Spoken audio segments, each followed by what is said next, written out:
ये कहानी शुरू होती है जब हमें एक कश्ती यानी एक बोट दिखाई जाती है जो दरिया के किनारे किनारे आहिस्ता आहिस्ता आगे बढ़ रही होती है। उस कश्ती को एक आदमी चला रहा होता है जिसका नाम एंडी होता है। एंडी उस कश्ती में अपनी बीवी और अपनी छोटी सी बेटी के साथ सफर कर रहा होता है। अचानक एंडी की नजर दरिया के किनारे खड़ी एक फैमिली पर पड़ती है। एंडी उन्हें हाथ हिलाकर सलाम करता है, लेकिन अगले ही लम्हे वहाँ मौजूद आदमी एंडी को बंदूक दिखाता है। वो वाज़े तौर पर नहीं चाहता कि एंडी उनके करीब आए, और यही लम्हा हमें एहसास दिलाता है कि ये दुनिया अब हमारी दुनिया जैसी नहीं रही होती। ये दुनिया पूरी तरह बदल चुकी होती है। एक खतरनाक वायरस फैल चुका होता है जो इंसान के दिमाग पर असर डालता है, और सिर्फ 48 घंटों में इंसान मुकम्मल तौर पर एक जानवर यानी ज़ॉम्बी बन जाता है। एंडी खामोशी से अपनी फैमिली के साथ वहाँ से आगे बढ़ जाता है। एंडी की बीवी बहुत परेशान होती है क्योंकि उनके खाने पीने का सामान खत्म होने वाला होता है। एंडी उसे तसल्ली देता है कि सब कुछ ठीक हो जाएगा। इसी दौरान एंडी को पानी में एक टूटी हुई कश्ती नजर आती है। वो उस कश्ती के अंदर जाता है जहाँ उसे काफी सारा खाने पीने का सामान मिल जाता है, लेकिन फिर अचानक एंडी को एहसास होता है कि उस कश्ती में बने एक कैबिन के अंदर कुछ मौजूद है, कुछ ऐसा जो हल्की सी हरकत कर रहा होता है। एंडी एक लम्हे के लिए रुक जाता है, और उससे पहले कि वो चीज बाहर आती वो जल्दी से सामान उठाता है और वापस अपनी हाउस बोट में आ जाता है। जब वो ये सामान अपनी बीवी को दिखाता है तो उसके चेहरे पर खुशी आ जाती है। एंडी कहता है अब हमारे पास 2 से 3 महीने का राशन है, लेकिन एंडी की बीवी चाहती है कि वो मजीद जरूरी सामान भी ले आए, और इसीलिए वो एंडी को बताए बगैर इसी टूटी हुई कश्ती में वापस चली जाती है।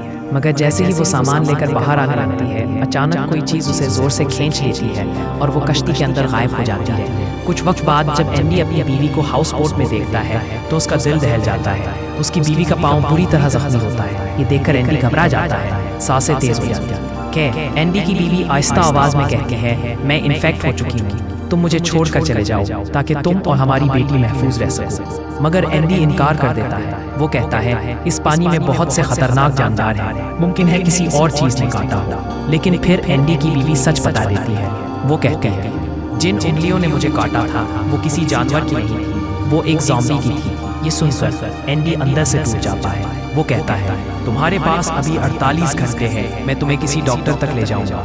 अगरचे उसकी बीवी नहीं चाहती, मगर एंडी किसी भी कीमत पर उसे खोना नहीं चाहता। एंडी अपनी हाउस बोट छोड़ देता है और सड़क के रास्ते सफर शुरू करता है। रास्ते में उन्हें कई खाली गाड़ियां मिलती हैं। आखिरकार वो एक गाड़ी लेकर आगे बढ़ते हैं, लेकिन कुछ ही देर बाद एंडी की बीवी की हालत बिगड़ने लगती है। वायरस अब अपना असर दिखाने लगता है। वो एंडी से कहती है कि वो इसे गाड़ी से उतार दे ताकि वो और उनकी बेटी महफूज रह सके, मगर एंडी मानने को तैयार नहीं होता। अचानक गाड़ी के सामने एक ज़ॉम्बी आ जाता है। गाड़ी का बैलेंस बिगड़ जाता है और अगले ही लम्हे एक खौफनाक हादसा हो जाता है। एक लकड़ी एंडी की बीवी के पेट के आर पार हो जाती है। एंडी खुद भी शदीद जख्मी होकर बेहोश हो जाता है। जब आए को होश आता है तो वो देखता है कि उसकी बीवी मुकम्मल तौर पर ज़ॉम्बी बन चुकी होती है। अपनी आखिरी होश की हालत में वो दरवाजे पर लिखती है सेव हर, यानी उसे बचाओ। जब एंडी अपनी बेटी को उठाने के लिए हाथ बढ़ाता है तो उसकी बीवी उसके हाथ को काट लेती है। किसी तरह एंडी अपनी बेटी को गाड़ी से बाहर निकालता है।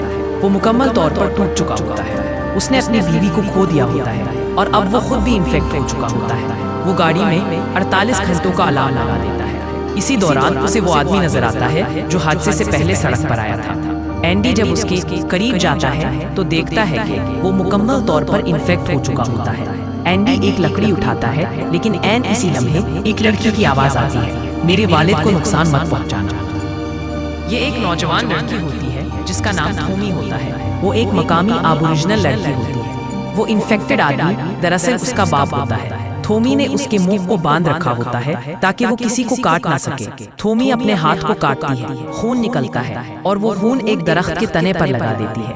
उसका बाप दरख्त के पास जाकर उस खून को चाटने लगता है और इसी तरह थोमी उसे अपनी संप में ले जाती है। एंडी अपनी बेटी को उठाकर वहाँ से निकल जाता है। रास्ते में एक जलती हुई स्ट्रीट लाइट नजर आती है। एंडी समझ जाता है कि अंदर कोई मौजूद है। ये एक पुराना स्कूल होता है। वहाँ एक औरत एंडी के जख्मों पर मरहम लगाती है और कहती है कि ये रात यहीं रुक सकते हैं। रात के वक्त एंडी बाहर देखता है। वहाँ कुछ आबोरिजिनल लोग आग जला रहे होते हैं। इनमें एक औरत बार बार एक नाम पुकार रही होती है, थोमी थोमी। ये थोमी की माँ होती है। दूसरी तरफ थोमी अपने आप को जमीन में छुपा देती है। वो जानती है अगर लोगों ने उसे देख लिया तो वो उसे मार देंगे। अगली सुबह एंडी वहाँ से निकलने का फैसला करता है। वो औरत एंडी को थोमी और उसके बाप की एक तस्वीर दिखाती है और कहती है, अगर तुम अपनी बेटी को दूसरा मौका देना चाहते हो तो थोमी को उसके लोगों तक पहुंचा दो। रास्ते में एंडी को एक और आदमी मिलता है जिसका नाम विक होता है। विक एंडी को अपने घर ले जाता है जो ज़ॉम्बियों से महफूज होता है। बाद में विक एंडी को एक जगह ले जाता है जहां इन्फेक्टेड लोगों को पंजरे में कैद किया गया होता है ताकि उनकी चीजें लूटी जा सके। एंडी को ये सब बहुत गलत लगता है। इसी रात एंडी खुदकुशी करना चाहता है लेकिन विक की बीवी लोरेना से रोक लेती है। वो सच बताती है कि विक ने उसके असल शौहर को मार दिया था। एंडी थोमी और अपनी बेटी के साथ वहां से भाग निकलता है। विक उनका पीछा करता है और इसी दौरान लॉरेन गोली लगने से मर जाती है। वक्त तेजी से गुजर रहा होता है। एंडी जानता है कि उसका वक्त खत्म होने वाला है। वो थोमी से कहता है, तुम्हें वादा करना होगा कि तुम मेरी बेटी का ख्याल रखोगी। थोमी कहती है, मैं वादा करती हूँ। एंडी अपनी बेटी को आखिरी बार अलविदा कहता है। आखिर में एंडी मुकम्मल ज़ॉम्बी बन चुका होता है मगर उसने अपने मुंह को बांध रखा होता है ताकि किसी को नुकसान ना पहुंचा सके। थोमी गोश्त के एक टुकड़े की मदद से उसे अपने कबीले तक ले जाती है। वहाँ कबीले वाले एंडी को मार देते हैं और पूरे एहतराम के साथ उसकी आखिरी रसूमात अदा करते हैं। थोमी और उसकी माँ एंडी की बेटी को अपना लेती है और यूं एक बाप अपनी जान देकर अपनी बेटी को जिंदगी दे जाता है। इसी मंजर के साथ इस फिल्म और इस कहानी का इख्तिताम हो जाता है। अगली